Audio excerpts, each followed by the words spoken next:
Bismillahirrahmanirrahim. Assalamualaikum warahmatullahi wabarakatuh. Baiklah anak-anakku sekalian, mudah-mudahan pada kali ini kalian dalam keadaan sehat walafiat dan mudah-mudahan mendoakan rahmatnya Allah Subhanahu wa taala. Pada video kali ini kita akan belajar bersama mata pelajaran Pendidikan Agama Islam dan Budi Pekerti bab 7 untuk kelas 7 kurikulum Merdeka Belajar, yaitu tentang mawas diri dan introspeksi dalam menjalani kehidupan. Adapun tujuan pembelajaran pada materi sekarang ini, yang pertama, melalui pembelajaran inquiry kalian dapat menghubungkan fungsi iman kepada malaikat dengan aktivitas kehidupan. Yang kedua, melalui pembelajaran jigsaw kalian dapat menunjukkan cara menumbuhkan karakter positif sehingga tertanam dorongan untuk beramal baik dan menjauhi amal yang buruk. Yang ketiga, melalui pembelajaran berbasis produk, kalian dapat membuat infografis mengenai tugas para malaikat dengan Canva atau Figstock chart dengan benar. Adapun infografisnya, mawas diri dan introspeksi dalam menjalani kehidupan. Iman kepada malaikat sebagai pondasi kepercayaan dalam Islam. Hubungan iman kepada malaikat untuk menjalani kehidupan. Hikmah beriman kepada malaikat, perilaku menumbuhkan karakter positif sehingga tertanam dorongan untuk beramal baik dan menjauhi amal yang buruk. Untuk memperdalam materi pada bab ini, kalian dapat dibantu oleh beberapa kata atau kalimat kunci. Pahami beberapa kata kunci ini yaitu: 1. Iman kepada malaikat. 2. Tugas-tugas malaikat. 3. Hubungan beriman kepada malaikat dengan kehidupan sehari-hari. 4. Hikmah beriman kepada malaikat. Iman kepada malaikat termasuk fondasi kepercayaan dalam Islam. Iman kepada malaikat termasuk rukun iman.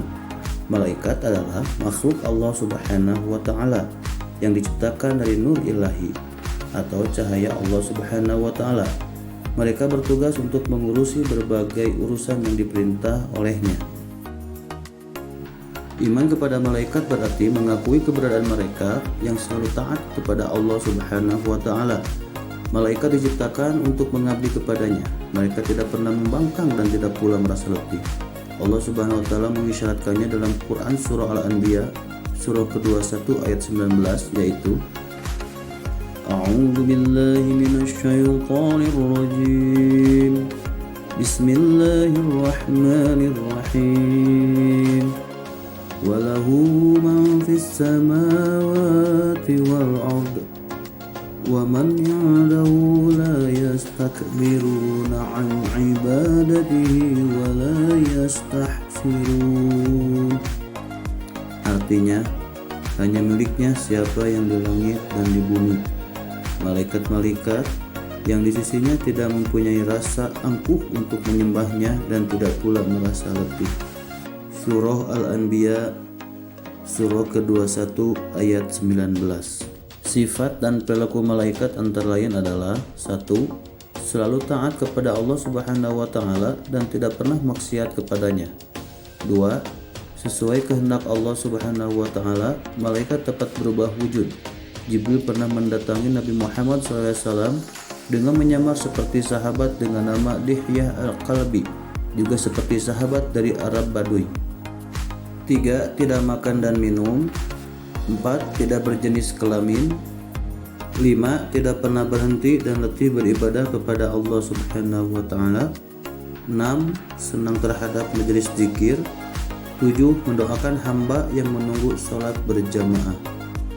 Setelah mengetahui sifat-sifatnya, kita akan membahas perbedaannya dengan sifat jin dan manusia. Sifat-sifat jin antara lain yaitu: 1. Diciptakan dari nyala api. 2. Makhluk gaib. 3. Ada yang patuh dan durhaka. 4. Memiliki nafsu. Dan 5. Seperti manusia, mereka makan dan minum. Sedangkan sifat manusia antara lain yaitu: 1. Berasal dari tanah. 2. Makhluk kasat mata. 3. Seperti jin, ada yang taat dan durhaka. 4. Memiliki potensi biologis seperti makan dan minum. 5. Potensi berpikir yang dapat berubah. Dan 6. Memiliki hawa nafsu. Malaikat tidak diberikan kekuatan menganalisis seperti manusia. Malaikat tunduk dan patuh kepada ketentuan Allah Subhanahu wa taala. Malaikat tidak memiliki kekuatan untuk menyangkal atau durhaka kepada Allah Subhanahu wa taala. Adapun tugas-tugas malaikat yaitu 1. Malaikat Jibril. Wahyu kepada Nabi dan Rasul disampaikan oleh Malaikat Jibril. Malaikat Jibril memiliki nama lain yaitu Ruhul Al-Qudus, Ruhul Al-Amin, dan Namush. 2. Malaikat Mikail.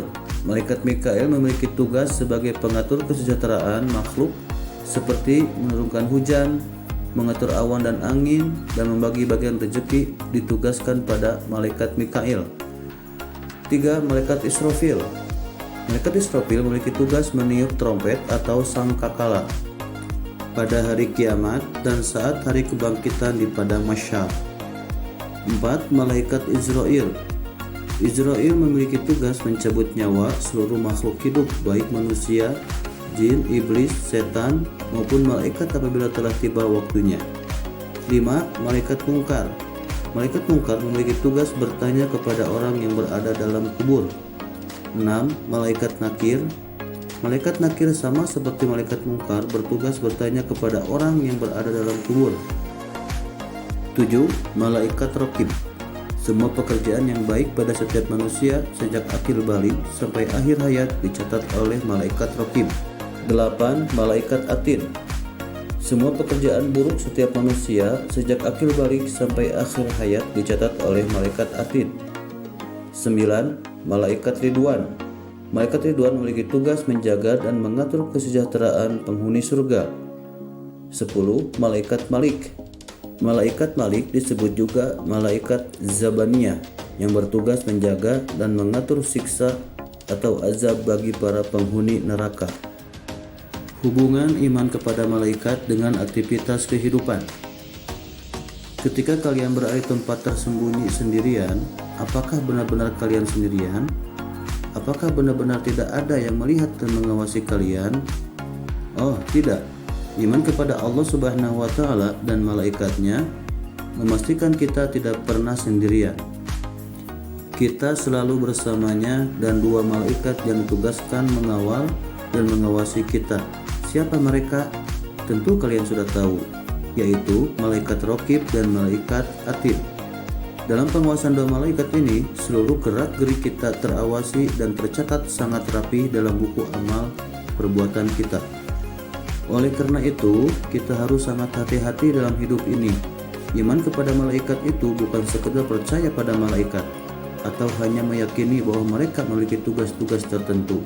Iman kepada malaikat harus terkoneksikan langsung dengan seluruh gerak-gerik kita, seluruh sikap dan perilaku kita. Iman kepada malaikat bukan semata-mata meyakini bahwa malaikat itu ada atau hanya meyakini bahwa malaikat itu punya tugas-tugas tertentu. Iman kepada malaikat hendaknya dapat dihubungkan dengan sikap dan perilaku pada kehidupan. Baiklah anak-anakku sekalian, adapun hikmah beriman kepada malaikat. 1. Motivasi untuk mewujudkan ketaatan kepada Allah Subhanahu wa taala dengan bercermin diri kepada ketaatan malaikat. 2. Menimbulkan kewaspadaan dalam berperilaku dengan merasa diperhatikan oleh malaikat. 3. Tetap optimis dalam berusaha. Allah Subhanahu wa taala akan memberi ilmu melalui malaikat Jibril dan memberi rezeki melalui malaikat Mikail. 4. Berusaha dengan optimis dilandasi keyakinan bahwa Allah Subhanahu wa taala akan memberikan rezeki melalui malaikat yang ditugaskannya. 5. Mendorong peningkatan amal soleh sebagai bekal untuk kehidupan akhirat.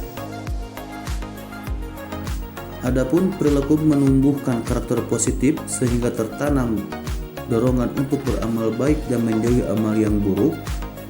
1. Kita selalu memohon hidayah kepadanya dan bersyukur dengan cara berbagi ilmu dengan orang lain. Ini merupakan cerminan beriman kepada malaikat Jibril. 2. Kita harus berusaha secara maksimal dan bertawakal penuh kepadanya untuk mencari rezeki yang baik dan halal sebagai cerminan beriman kepada malaikat Mikail. 3. Sebagai orang yang beriman kepada malaikat Israfil, perilaku yang dapat diwujudkan adalah selalu memohon kepada Allah Subhanahu wa taala agar diselamatkan dalam menghadapi musibah dan huru-hara dunia maupun saat terjadinya hari kiamat. 4. Berusaha mempersiapkan diri untuk menghadapi kematian dengan berdoa agar terhindar dari siksaan sakratul maut ketika ajal menjemput. Ini merupakan cerminan beriman kepada malaikat Israel. 5. Selalu memohon kepada Allah Subhanahu wa taala agar dilapangkan di alam kubur dan diringankan dari siksa kubur, menjadi cerminan beriman kepada malaikat mungkar dan malaikat nakir. 6. Mewujudkan niat dan perbuatan baik sebagai cerminan beriman kepada malaikat raqib. 7. Cerminan beriman kepada malaikat atid dapat diwujudkan dengan menjauhi niat buruk, perkataan yang kotor, perbuatan yang jelek, dan menjauhi perilaku tercela. 9. Cerminan beriman kepada malaikat Ridwan diwujudkan dengan memohon kepada Allah Subhanahu wa taala agar masuk surga dengan aman, menciptakan kedamaian dan ketentraman di dunia. 10. Cerminan beriman kepada malaikat Malik adalah memohon kepada Allah Subhanahu wa taala agar terhindar dari siksaan api neraka. Baiklah anak-anakku sekalian, dicukupkan sampai di sini pembelajaran pada bab 7 ini. Baiklah anak-anak sekalian, dicukupkan sampai di sini pembelajaran pada bab 7. Mudah-mudahan dapat dipahami oleh semuanya. Mohon maaf atas kekurangan dan kekhilafan. Apabila ada yang mau ditanyakan, silakan tulis di kolom komentar. Kita tutup dengan bacaan Alhamdulillahirabbil alamin. Wassalamualaikum warahmatullahi wabarakatuh.